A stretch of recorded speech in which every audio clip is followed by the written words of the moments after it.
Umbral informativo, la CAT en la noticia.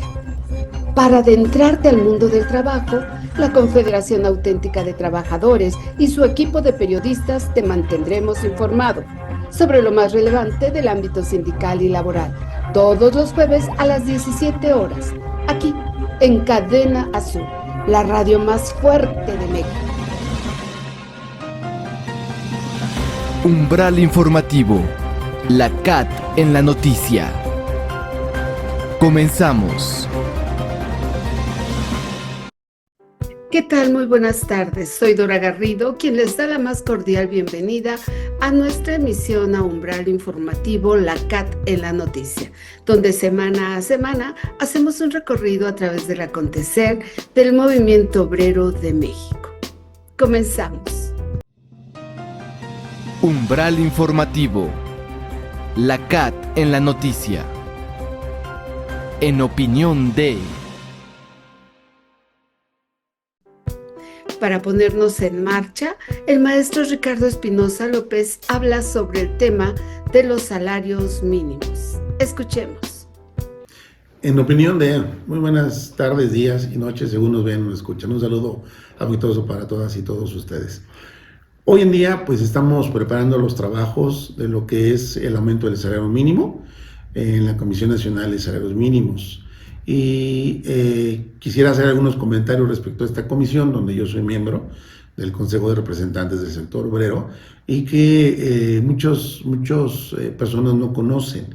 Y que es cómo se ha venido desarrollando esta comisión. Primero, es una comisión de carácter constitucional, debidamente sustentada en la Constitución y que se deriva su funcionamiento en la ley reglamentaria, en la ley federal del trabajo. Por lo tanto, estamos hablando de una institución jurídica muy importante y que hace funciones por determinación constitucional de determinar cada año, a partir del 1 de enero de cada año, el nuevo salario mínimo general y profesional en México. En muchos años la Comisión de Salario Mínimo fue señalado como una institución que no funcionaba, que no operaba, que no daba los resultados debidos y muchas personas e instituciones y políticos plantearon la desaparición de la misma. Había razones por las cuales la Comisión en algún momento no daba los resultados que todo el mundo deseaba, porque había muchas leyes. Primero, constitucionalmente estaba vinculado el salario mínimo a muchísimas conceptos técnicos y jurídicos, y había vinculación con cerca de 800 disposiciones jurídicas a lo largo y ancho del país en materia local y federal, y esto hacía que si tú aumentabas el salario mínimo de alguna manera, pues aumentaban precios como multas, recargos, pensiones, inclusive se desajustaba el presupuesto federal y estatal de todo el país. Entonces había consecuencias muy drásticas. Sin embargo, pues no se daba la idea política, el apoyo político para que esto se modificara y parecía que convenía que los salarios estuvieran bajos. También se utilizó para controlar la inflación y esto tiene mucho que ver con las crisis de los años 80, por ejemplo, desde los pactos de estabilidad económica a la fecha. Ese, digamos, sería el presupuesto, el por qué no se podía aumentar. El sector obrero, encabezado por varios representantes, entre ellos un servidor, nos dimos a la tarea de investigar por qué sí y por qué no podían subir los salarios mínimos. Detectamos el problema y entonces se planteó la reforma constitucional y en consecuencia la desvinculación de todas las leyes aplicables al caso de salario mínimo y se pudo crear la UMA, se creó el MIR y entonces se liberó el salario y entonces sí se podía aumentar el salario mínimo en este país. Obviamente teníamos el fantasma de la inflación, situación que se fue rebasando gradualmente por la estabilidad económica del país debido a la política económica de los diversos gobiernos en el país. Hay que reconocer que en el gobierno del presidente Peña Nieto se dio esta desvinculación que también con pues las ganas políticas, con la intención de mejorar las cosas, hubo esta voluntad política del presidente y de la Cámara de Diputados y Senadores en turno para llevar a cabo esta reforma. Así que para el año 2016 teníamos ya la posibilidad de tener mejores salarios mínimos. Y así se hizo. Se terminó la comisión, la subcomisión que se había hecho para tal efecto, se empezó a aplicar la reforma ya y pudo liberarse el salario y empezaron a darse mejores salarios. Pero también en ese momento tenemos un cambio político importante en el país. Llega un nuevo partido al poder para el 18 y en ese entonces los salarios empiezan a empujar mucho más. Aclaro, ya estaban liberados y es cuando ya se puede hacer ciertos movimientos. También se quiso vender la idea de que era el presidente en turno quien daba los aumentos. No, los aumentos los acuerda la Comisión Nacional de Salarios Mínimos, órgano tripartita donde sí funciona el diálogo social y donde se ponen de acuerdo los sectores patronal y sindical y con la autoridad para aprobar los aumentos salariales en este país, hablando de salarios mínimos y salarios profesionales. Así que a la fecha ha tenido una recuperación muy importante el salario mínimo en todo el país. Creemos que también son tiempos de ponderación, debe seguir aumentando, pero debe tenerse cuidado porque no todos podemos ni debemos ganar salarios mínimos. Deben cuidarse los salarios contractuales y todos aquellos convencionales que no están ni en los mínimos ni en los contratos colectivos, pero que las partes convienen para su relación laboral. Creo también que ha ayudado mucho para desvincular y mejorar, o más bien disminuir la pobreza en México. Al que más personas ganen un mejor salario mínimo, ha ayudado a que salgan de sus problemas de carácter económico y puedan mejorar su nivel de vida. También ha servido para que de alguna manera más mujeres cada vez se integren más al mundo productivo al obtener al menos un salario mínimo de mejor proporción.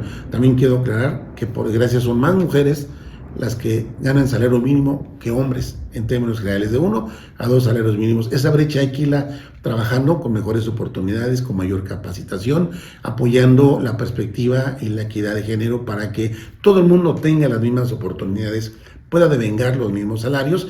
Y si por ahí el salario mínimo ayuda a que las personas, hombres y mujeres, tengan un mejor trabajo, un mejor salario, una mejor vida digna, adelante. Sí hay que cuidar el aspecto del acercamiento de los salarios mínimos con los salarios contractuales, aquellos salarios pactados en los contratos colectivos de trabajo, porque se está achicando, están creciendo los salarios mínimos y los salarios contractuales se están achicando. Un tema que es para otro momento, en otro momento de opinión. Muchas gracias. Umbral informativo. La CAT en la noticia. El día de hoy también hablaremos sobre el reciente análisis que realizó Oxfam con respecto al tema de seguridad social en México. La seguridad social es un derecho de las personas que cuentan con un empleo formal. En el caso de México, los trabajadores que se desempeñan en empresas privadas están afiliados al Instituto Mexicano del Seguro Social, IMSS, responsable de cubrir esa prestación laboral. En los últimos tiempos, al instituto se le ha impuesto la tarea de atender, además, a personas no derechohabientes mediante el programa IMSS Bienestar, un tema que ha generado opiniones encontradas.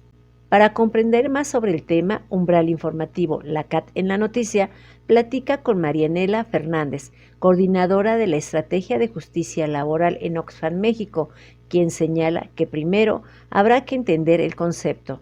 La seguridad social en sentido amplio es un derecho humano, entonces pues podemos partir de la definición de la protección que la sociedad proporciona a sus miembros, en este caso el Estado, a través de una serie de medidas públicas contra privaciones económicas y sociales que derivan de pues tanto la desaparición como la reducción significativa de ingresos en contingencias como la enfermedad, accidentes laborales, invalidez, incapacidades, vejez, desempleo, fallecimiento y los periodos relacionados con la maternidad y paternidad. Además, pues, de la asistencia médica y ayuda directa a familias.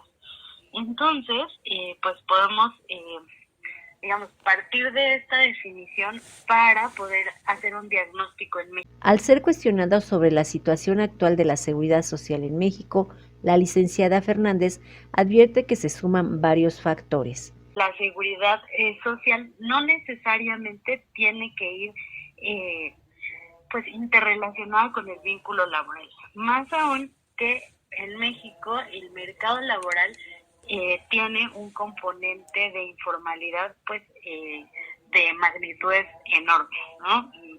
Para poder dimensionar, al primer trimestre de 2025, el 54.3% de la población ocupada se encontraba en informalidad laboral. Y esto pues quiere decir que si bien podrían estar elaborando en rubros que podríamos pensar incluso formales como el propio servicio público, pues no necesariamente cuentan con un formato que vincule a los llamados derechos contributivos esenciales, es decir, a la afiliación al IMSS, al ISSSTE, a los otros sistemas de seguridad social vinculados de las relaciones laborales, ¿no? Entonces tenemos como dos, digamos, escenarios que tienen que ver con, uno, la seguridad social vinculada al trabajo, a las relaciones de subordinación, y por otro lado, pues esta aspiración a la universalización de la seguridad social desde la lógica de que es un derecho humano. Y bueno, si a esto le añadimos el enfoque de género, pues panorama se pone aún más complicado, ¿no? Porque pues de esta población tan alta en situación de informalidad, pues la mayoría de esta población pues es femenina. Pensemos en que la informalidad laboral pues no tiene que ver necesariamente con la economía informal, sino con estos empleos donde las personas son contratadas, reciben un salario, tienen pues un empleador, empleadora, y pues estas personas empleadoras no están solventando sus obligaciones patronales. La especialista en el tema menciona la cantidad de personas que no cuentan con seguridad social y que son la base del rezago en la materia. Para julio de 2024, 64.7 millones de mexicanas y mexicanos no contaban con acceso a la seguridad social. Esta carencia de servicios, pues principalmente de salud, afectaba a más o menos el 39.1% de la población, si lo pensamos hacia 2022. Es por eso que, considerando este panorama, digamos, frente al tema de la informalidad laboral, esta cobertura en servicios de salud tan baja que se dimensionaba que existe en nuestro país, pues es que desde el Estado mexicano pues se ha pensado en la cobertura universal. Hay como varios modelos con relación a la seguridad social, y bueno, nosotras actualmente en México pues estamos intentando transitar de un sistema de seguridad social contributivo, es decir, derivado de el vínculo laboral, a uno mixto, donde pues las personas trabajadoras contribuyan y las personas empleadoras a través de las cuotas obrero-patronales, y por otro lado pues esta aspiración de generar este sistema de protección universal, considerando este amplio espectro de personas en la economía y en el mercado de trabajo informal, además de quienes durante su vida laboral pues no tuvieron la posibilidad de generar ahorro para el retiro, de contar con alguna protección, por lo que pues el Estado mexicano también, como parte de esta seguridad social, protección social, pues genera estas transferencias directas hacia la población. Marianela Fernández destaca que el IMSS es el pilar del sistema contributivo y que ahora se tiene la aspiración de lograr con su servicio un sistema de salud universal. La aspiración hacia la universalización de el sistema de salud, pues podríamos pensar que se carga hacia el IMSS Bienestar, pero es un hecho que pues las otras instituciones no, en su estructura y en su, digamos, origen institucional y organizativo, no podrían tener la capacidad de hacer frente a la demanda de servicios que las personas sin esta cobertura contributiva podrían estar requiriendo, ¿no? Por ejemplo, en temas de pues acceso a hospitalización, diagnóstico, cobertura en medicamentos, y bueno, es por eso que se desarrolla este nuevo andamiaje institucional, que ya no es tan reciente, sino que se piensa desde el año 2024, donde se reasignan a este organismo Servicios de Salud del Instituto Mexicano del Seguro Social para el Bienestar, pues presupuestos desde el presupuesto de egresos de la Federación 2024 para pues poder hacer frente a esta cobertura. La coordinadora de la Estrategia de Justicia Laboral en Oxfam México hace énfasis sobre la responsabilidad del mejoramiento en el sistema del IMSS para poder atender a no derechohabientes. Generar estrategias para mejorar la calidad de los servicios, reducir los tiempos de espera para consultas y los procedimientos especializados, y lograr diagnósticos precisos mediante equipos pues que sí funcionen, ¿no? Pensando también pues en que ya era como de alguna forma una constante crítica por parte de la población usuaria hacia pues algunos de estos sistemas, los tiempos de espera para procedimientos como cirugías o consultas de especialidad por algunos temas de saturación y operatividad específica, ¿no? Y bueno, por otro lado, también pues se tendrá que verificar pues el tema de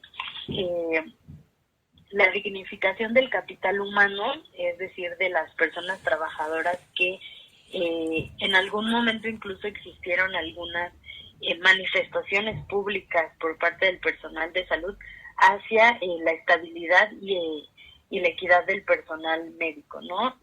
Sabemos que ha habido esfuerzos en la pacificación y la retención del personal, y que se han realizado esfuerzos concretos para corregir pues inestabilidad laboral en el personal de salud, avanzando en procesos de basificación, asegurando tanto espacios como de alguna manera entornos laborales más estables a quienes deseaban contribuir al esfuerzo del IMSS Bienestar, con el compromiso de otorgar pues condiciones de mayor dignidad.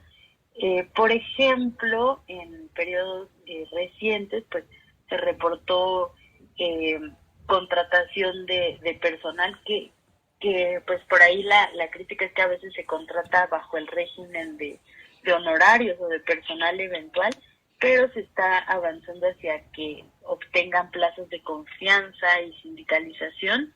La investigadora de Oxfam México se refiere a 5 pilares del IMSS Bienestar que dan respuesta a la cobertura de un gasto público a través del presupuesto destinado. El primero que ya platicábamos pues es el de la salud. Por otro lado pues son las pensiones de retiro cuando terminamos la vida laboral, o bien en este caso si una persona pues llega a la etapa de la edad avanzada, pues como sabemos ya se ha elevado a rango constitucional el acceso a estas pensiones universales. Y por otro lado pues también se encuentran los riesgos de trabajo. En este caso sí únicamente pues tienen que ver con las personas que se encuentran en una relación laboral, y pues esto está bastante regulado por la ley del Seguro Social. Y por otro lado pues el tema de guarderías y prestaciones sociales, donde entraría el tan nombrado Sistema Nacional de Cuidados, donde pues para este proyecto del presupuesto de egresos de la Federación se creó un anexo específico que se llama el anexo transversal sobre cuidados, donde se dirigen recursos hacia la inversión de capital para infraestructura, creación de centros de día, profesionalización, y bueno, tendría que asegurarse que así sea, ¿no?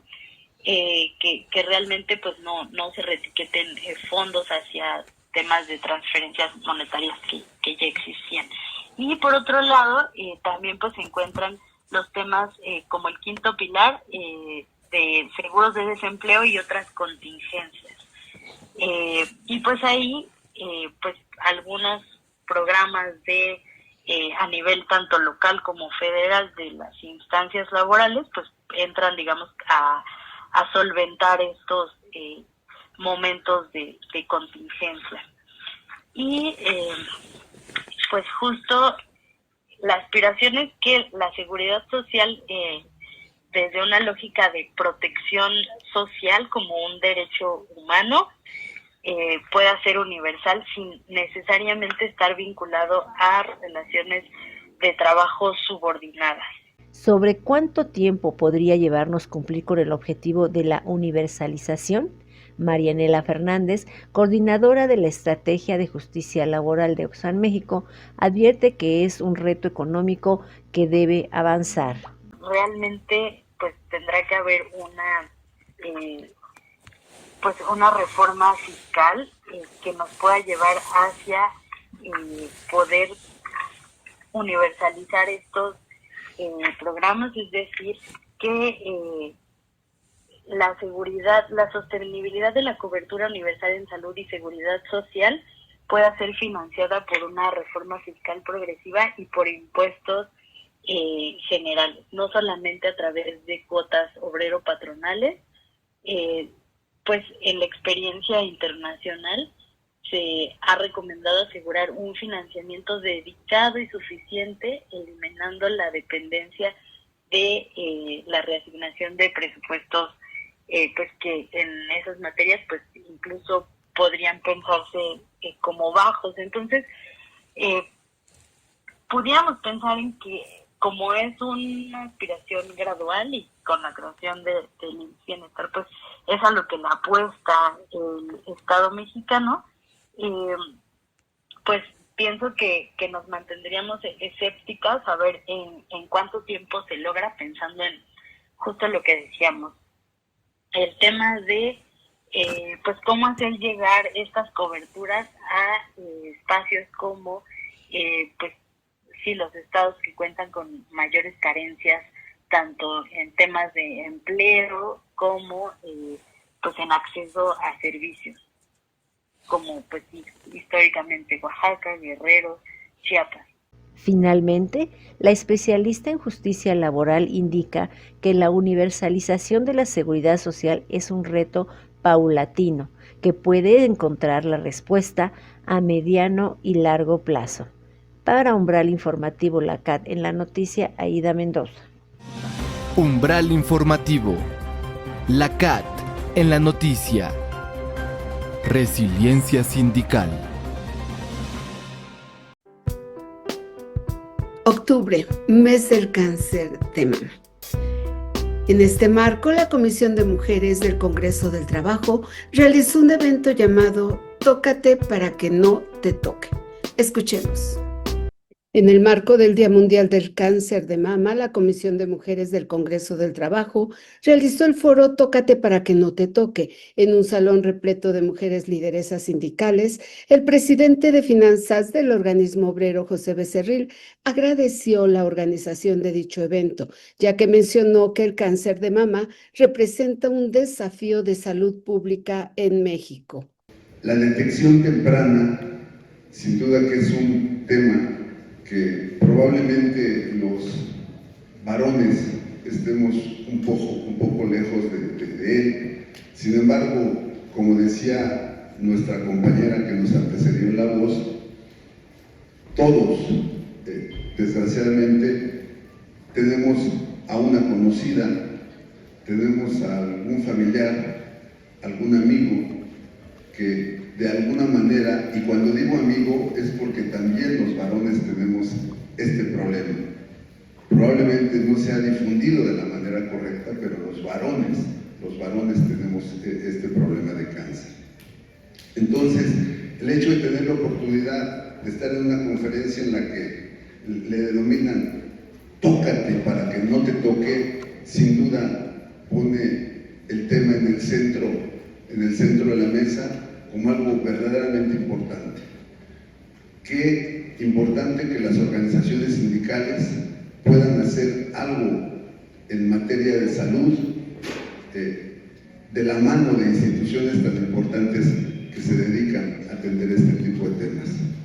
Nuevamente reitero mi agradecimiento a Alejandra por darnos la oportunidad de estar en esta conferencia. Insisto, es un tema verdaderamente importante, verdaderamente delicado. Debiéramos de hacer el esfuerzo a todas las organizaciones sindicales. El Congreso del Trabajo va a hacer lo propio para difundir este tipo de tareas que sin duda son de gran importancia, de gran relevancia para todas las trabajadoras y para todas las familias de las trabajadoras y los trabajadores. Ante la enorme desigualdad de servicios médicos que existe en nuestro país, señaló la presidenta de la Comisión de Mujeres del Congreso del Trabajo, Alejandra Mondragón Orozco, ha generado que las organizaciones sindicales busquen alternativas para que las trabajadoras y los trabajadores tengan acceso a servicios especializados de detección y tratamiento de cáncer de mama, ya que dijo es un reto para los dirigentes sindicales. Porque así es el trabajo que hoy nos demanda una sociedad en la que estamos, pero con conciencia, no nada más porque tenemos que cumplir, porque las leyes, porque así nos los piden las normas, sino porque realmente somos seres humanos que requerimos hacer esta unidad para seguir adelante. Que aquí hay mujeres en este Congreso, que estamos trabajando los temas de género, los temas de inclusión, aquí lo decimos en esta manta, de igualdad sustantiva, de no discriminación, lo estamos haciendo. Entonces, hoy se abre una puerta que ya estaba abierta, pero nuevamente la queremos hacer todavía más ancha. Mondragón Orozco resaltó que el cáncer de mama es la primer causa de muerte por tumores malignos entre las mujeres mexicanas y dijo que el principal problema radica en que 90% de los casos se detectan en etapas avanzadas, lo que reduce significativamente las posibilidades de un tratamiento efectivo y supervivencia. Y me voy a permitir decir esto rápidamente. Los sindicatos tienen una responsabilidad crucial en la promoción de ambientes de trabajo saludables y seguros. Podemos impulsar nosotros, diferentes acciones desde nuestros contratos colectivos. A eso venimos hoy, a entender que tenemos que trabajar esos contratos colectivos con estas acciones. ¿Cómo? Pues campañas de sensibilización en sus estructuras sindicales.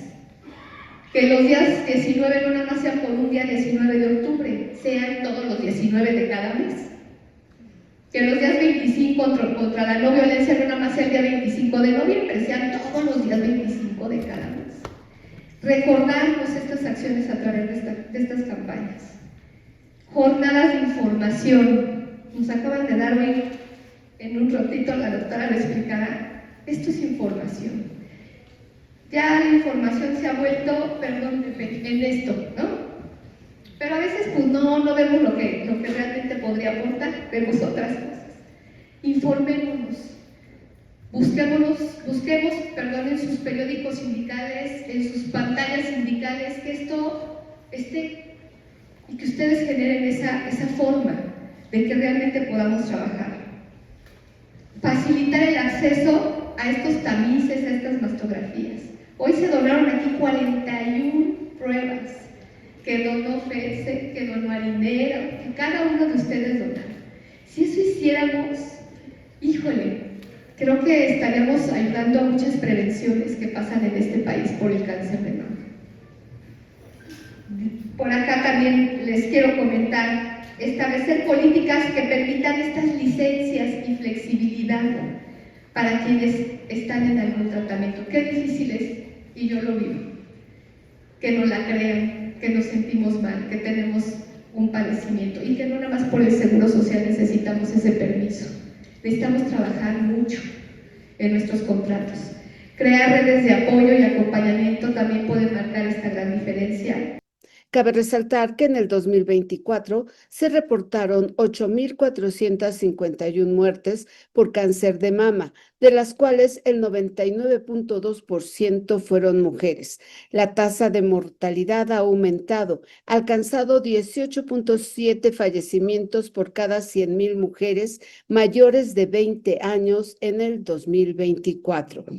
El diagnóstico tiene un fuerte impacto económico debido al gasto significativo en medicamentos, cuidados y la potencial pérdida de empleo o disminución de ingresos, Muchas mujeres enfrentan la enfermedad sin acceso oportuno a diagnóstico o tratamiento, sin apoyo o derechos laborales plenamente reconocidos. De ahí que durante la presentación de Alison Penin, CEO de Make México, señaló que cada 70 minutos muere una mujer por causa de cáncer de mama. Enfatizó que las mujeres ya se pueden realizar la mastografía por electroimpedancia a partir de los 25 años de edad. El cáncer de mama es la principal causa de muerte de mujeres de 25 años en adelante hoy. La mastografía, ¿qué edad me la tengo que hacer? 40. ¿Y entonces? ¿Qué me hago antes? Te acabo de decir a los 25 años. No voy a pedir que levanten la mano para las edades, todas tenemos 15, todas nos quedamos a los 15. Pero, justo, hay un tema, autoexplorarnos, chicarnos, yo te voy a platicar acerca de más estudios que hay. Pero incluso una vez que te hayan detectado el cáncer de mama, tienes otro problema. No significa que seas candidata inmediata a la reconstrucción mamaria.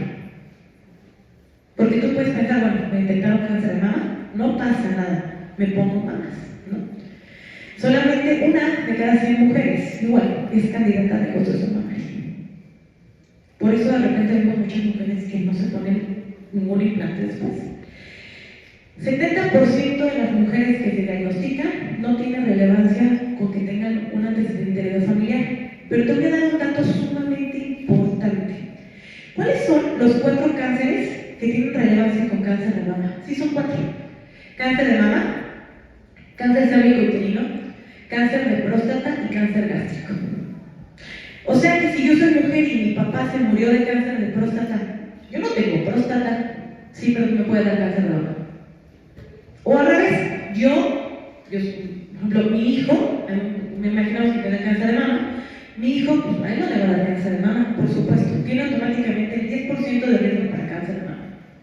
Entonces, familiares de línea directa, mamá, papá, abuelos, línea directa, cáncer de mama, cérvico-uterino, próstata y gástrico, automáticamente yo tengo el 10% de riesgo para cáncer de mama.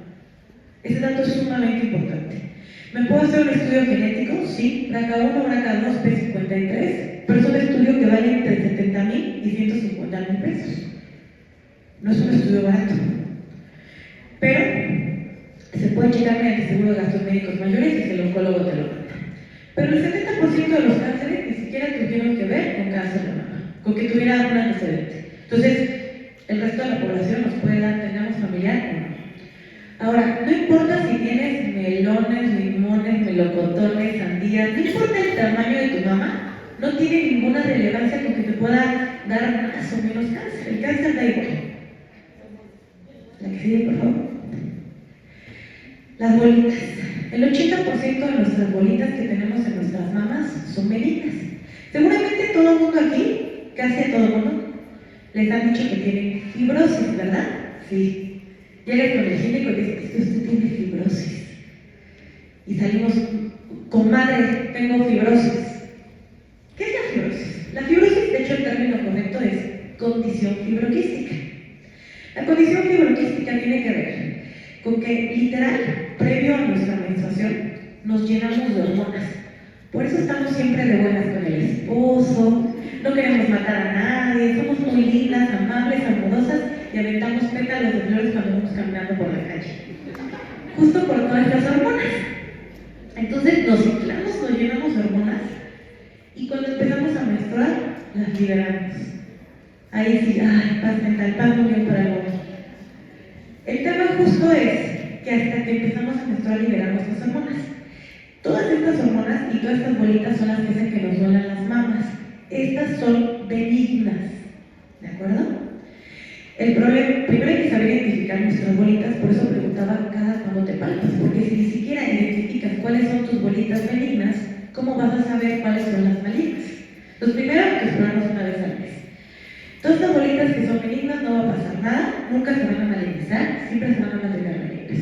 Entonces hay que aprender a identificar estas. Alison Penin recomendó plenamente la mastografía por electroimpedancia, remarcando que tanto los varones como las féminas desde los 25 años de edad se la pueden realizar. Durante la conferencia, Shikuro Angélica Cruz, licenciada en terapia ocupacional, se refirió a los cuidados de personas dependientes, la importancia de la salud física, psicológica, el equilibrio emocional y la dignidad. La parte de los cuidados psicológicos y emocionales van ligados solo con psicología en casos muy especializados, pero como cuidador tenemos que trabajarlo. Tenemos que trabajar la escucha activa, que ya es súper compleja hacerla. Normalmente estamos hablando y está el teléfono. Pareciera una escucha, pero nada más estamos escuchando si se queja de algo o si le duele algo, pero si te quisiera platicar del pasado, si te quisiera platicar, sí, ya me lo contaste, sí, ya me lo contaste. Entonces tenemos que trabajar esto como cuidadores. La parte de las actividades recreativas, o sea, buscar qué pueden hacer. Hay torneos de dominó, hay torneos de baraja ya hasta en el iPad o en las tabletas, o llevarlo con la familia, o la familia acercarla a las personas para buscar actividades recreativas o actividades. A veces cuando son pacientes de enfermedades crónicas, estamos muy clavados en la cita, el laboratorio, en las muestras de sangre, que se nos olvida que a veces llevarlos al parque, o que vean por la tele algún documental o algún espectáculo, algún concierto que les haya gustado, les puede regresar al momento y puede mejorar toda la parte anémica. El apoyo emocional en crisis, sabemos que no es una cuestión lineal, ni es que te den un diagnóstico y digas, ay, bueno, ya de aquí para adelante, ¿no? Siempre es bien complejo, habrá días donde duela más, habrá días donde amanezca uno hasta uno mismo, que tal vez no tiene enfermedad crónica y ya es como que tiene más pila que otros. Entonces, en base a eso tenemos que tener un apoyo, un acompañamiento y entender que no va a ser lineal, que todo este proceso de cuidar usuarios dependientes, pues es como una montaña rusa. Habrá días súper buenos y días súper malos. Entonces, es importante que brindemos el apoyo como cuidadores, pero también tener presentes que debemos de cuidarnos a nosotros mismos. Hay gente que tiene la fortuna de tener una red de apoyo de mi tío, mi pariente, mi abuelito, y luego la suegra también lo cuida, y hay gente que no, hay gente que solo es uno a uno, o hay gente que tiene a su mamá, que ella es un adulto mayor, y a su hijo con discapacidad, ¿no? O a su esposo que le pasó algún accidente, y entonces se vuelve cuidador de muchas personas. Esto se está viendo cada vez más en México, y hay que tener como mucha conciencia en relación a esto de poder plantear un límite, o sea, tener un límite claro. Yo te voy a ayudar a esto, pero tú también tienes que ayudarme a sentarte, tú también tienes que ayudarme a acomodar o a comer solo, porque ciertamente en periodos donde la depresión comienza, también es súper cómodo ser cuidado. Entonces, que el cuidador haga todo y la persona que está dependiente haga muy poco o haga nada. Siempre tenemos que buscar la autonomía de la persona. Ante todas estas circunstancias, la presidenta de la Comisión de Mujeres del Congreso del Trabajo se refirió a la necesidad urgente de reglamentar el trabajo de cuidados. En México, cerca del 80% de las personas dedicadas a los cuidados son mujeres. Y eso es bien cierto. Además de los hijos, quienes ya tenemos unos 50, 60, ya nos está tocando cuidar a padres de 80, 70, 90. O no, también a un hijo con alguna discapacidad. Y todavía las leyes están muy cortas en eso. Necesitamos trabajar para ello. Que nos den más tiempos para poder ejercer estos cuidados, más facilidades. Y por ahí también lo dicen, invitar al género. No nada más es tema de mujeres. Y quienes tenemos hijos, necesitamos formar en esta diversidad y en esta responsabilidad para todos. Sin embargo, dice, este trabajo suele ser invisible y poco valorado, lo que genera desigualdad y limita el desarrollo profesional y social. La OIT ha señalado que es fundamental reconocer, redistribuir y reducir la carga de los cuidados que tenemos muchas de nosotras. La regulación del trabajo de cuidados se centra en reconocerlo como un derecho humano, dignificar la labor de los cuidadores, remunerados o no, y redistribuir las responsabilidades para aliviar la carga sobre las mujeres. México está avanzando en esta dirección con iniciativas como la creación de un sistema público de cuidados en la Ciudad de México que planea ofrecer servicios públicos universales, accesibles y de calidad, así como con leyes específicas en otros estados y a nivel federal. Umbral informativo. La CAT en la noticia. Hablemos de... La relación entre la inversión y el acceso a la salud es compleja, aunque la inversión es crucial para mejorar la productividad, la esperanza de vida y el bienestar económico. También se enfrenta a desafíos como la fragmentación de los sistemas de salud y la insuficiencia presupuestaria. Una de las acciones sociales que ha tenido rezago de cobertura hacia la población mexicana es el acceso a la salud. Datos del INEGI sobre la medición de la pobreza en México muestran que este derecho tuvo un retroceso significativo. Es en medio de ese contexto que Acción Ciudadana frente a la pobreza realizó el análisis titulado La gran inversión que falta, acceso efectivo a la salud. El estudio revela que 75% de las personas en pobreza extrema carece del servicio, mientras que 59% en pobreza está en la misma situación.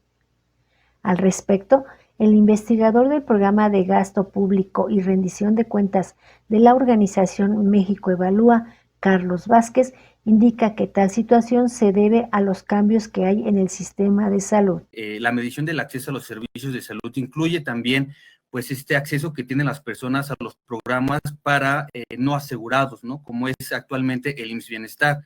Entonces, este incremento que vemos entre 2018 y 2024 de 20 millones de personas que no tenían acceso a más de 40 millones de personas que no cuentan con acceso, pues también es en parte reflejo de estos cambios institucionales que se han dado entre 2018 y 2024 en el sistema de salud. En particular, respecto a los cambios institucionales que han habido entre el Seguro Popular, la transición al INSABI, y al IMSS Bienestar. Para darles un dato, en 2018 alrededor de 45 millones de personas tenían acceso a los servicios de salud que ofrecía el Seguro Popular. Para 2024 hay 17 millones de personas que reportan tener acceso al IMSS Bienestar, ¿no? Entonces hay menos de la mitad de personas que están teniendo acceso a estos servicios para personas que no cuentan con seguridad social. El especialista señaló que para reflexionar sobre el tema se hace necesario conocer el número de personas que enfrentan un problema de salud en México. En 2024, aproximadamente 118 millones de personas presentaron un problema de salud. 34% de estos 118 millones de personas recibió atención en el sector público, es decir, asistió a una consulta al IMSS, al ISSSTE, al ISFAM o a los servicios de Pemex. 41% de esta población asistió directamente al sector privado, es decir, fue una consulta en un consultorio privado, pero una cuarta parte, 25%, no tuvo atención médica ni en el sector público ni en el sector privado. Cabe resaltar, como podemos ver en la presentación, que la atención en el sector público ha caído de manera importante entre 2018 y 2024. En 2018 se atendían 44%, en el sector público, mientras que para 2024, como mencionaba, se atendió el 34%, ¿no? Entonces, lo que estamos viendo es que hay una disminución del número de personas que acuden al sector público para recibir su atención para cuidados de salud, mientras que hay un incremento del número de personas que asisten al sector privado. Un aspecto preocupante, dijo el investigador, es que hay personas que prefieren no buscar atención médica cuando tienen problemas de salud y deciden automedicarse. En 2024 hubo 29 millones de personas que decidieron no buscar atención médica, de las cuales más de la mitad optó por automedicarse en casa. Estamos hablando que hay 16 millones de personas que en 2024, a pesar de haber enfrentado un problema de salud, decidió no asistir, no buscar atención médica, ir a comprar medicamentos en la farmacia y automedicarse en su hogar. Esto nos parece un problema grave de salud, porque las personas pudieran estar ignorando síntomas de enfermedades crónico-degenerativas que en un futuro pudieran tener mayores padecimientos o pudieran tener un costo mayor para la salud de las personas. Entonces, como vemos, el número de personas que prefieren automedicarse ha venido en incremento desde 2018, ¿no? Y esto en parte también es reflejo, pues, de que las personas pueden percibir que a lo mejor es mucho tiempo estar esperando para recibir una consulta, o a lo mejor les queda muy lejos el consultorio para poder asistir, e incluso la falta de un sistema de cuidados pudiera llevar a las personas a no tener el tiempo para poder asistir a una consulta médica, ¿no? Ahora bien, hay que mencionar el gasto de los mexicanos en materia de atención a la salud. Carlos Vázquez se refiere a ello. En 2024, los hogares mexicanos gastaron en promedio 480 pesos al trimestre en compra de medicamentos. Esto es poco más del doble de lo que gastaban en 2018. Como podemos ver, en 2018 gastaban en promedio 222 pesos los hogares en la compra de medicamentos. Para 2024, 480 pesos. Se está duplicando el gasto que tienen que desembolsar los hogares para la compra de medicamentos. Y aquí pues se está reflejando dos fenómenos muy interesantes. Por un lado, como mencionaba, la preferencia de las personas, de las familias, por automedicarse, por ir a la farmacia de la esquina, comprar sus medicamentos y tratar de atenderse en casa, pero también por otro lado, de un sistema de salud que se encuentra saturado y no permite ofrecer o satisfacer las demandas de medicamentos, de consultas que la población está requiriendo. Cifras señalan que el mayor gasto en medicamentos lo hacen pacientes con hipertensión o diabetes. Ello significa que no los hay en existencia en el sector público y lo deben comprar en farmacias. Eso reduce los recursos de los hogares mexicanos. En su oportunidad, Judith Méndez, directora del Centro de Investigación Económica y Presupuestaria, CIEP, explicó lo que se le conoce como la cascada de atención en el sector salud. La cascada de atención, donde está la población distribuida primero por su afiliación. Ese es un punto importante porque actualmente, como se está midiendo la carencia por acceso a los servicios de salud, está muy vinculada a esa afiliación. Entonces, aquí es la primer puntualización que hay que hacer, es que afiliación no es lo mismo que cobertura. Y hemos avanzado en otros años en afiliación, que ahorita estamos también retrocediendo y por eso se ve ese aumento en la carencia por el acceso a los sistemas de salud. Después de la afiliación viene otro eje de la población que necesitó servicios. Después la población que buscó efectivamente los servicios y tenemos todos esos datos de la población que no la buscó. ¿Por qué no la buscó? La también especialista en salud y finanzas públicas se refirió al presupuesto destinado a la salud para el 2026. Estos son los resultados que se verían con el paquete 2026, donde el aumento, ustedes ven que está concentrado en el IMSS con 58,000 millones de pesos más, a diferencia, por ejemplo, de IMSS Bienestar, que tendría 1,200 pesos más, o el ramo de bienestar, donde está el programa de salud casa por casa, con 1,929 pesos más. 1,929 millones de pesos más.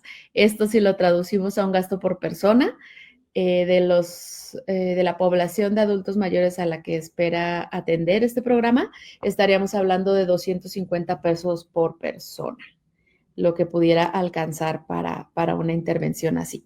Para Carlos Vázquez, en México, el acceso a la salud no debería estar ligado a un empleo formal, tal como se hace en otros países. En el caso de México, como sabemos, este es un gran problema porque el sistema de salud o la atención depende del estatus laboral de las personas, ¿no? Y durante la vida laboral de las personas hay una gran transición entre si la persona está trabajando en la formalidad, si está trabajando en la informalidad, si de repente pasa al desempleo. ¿Cuál es el sistema de salud que me toca? ¿A cuál tengo que acudir, no? Si estoy en la formalidad, acudo al IMSS, pero si me encuentro en la informalidad, acudo al IMSS Bienestar tal vez.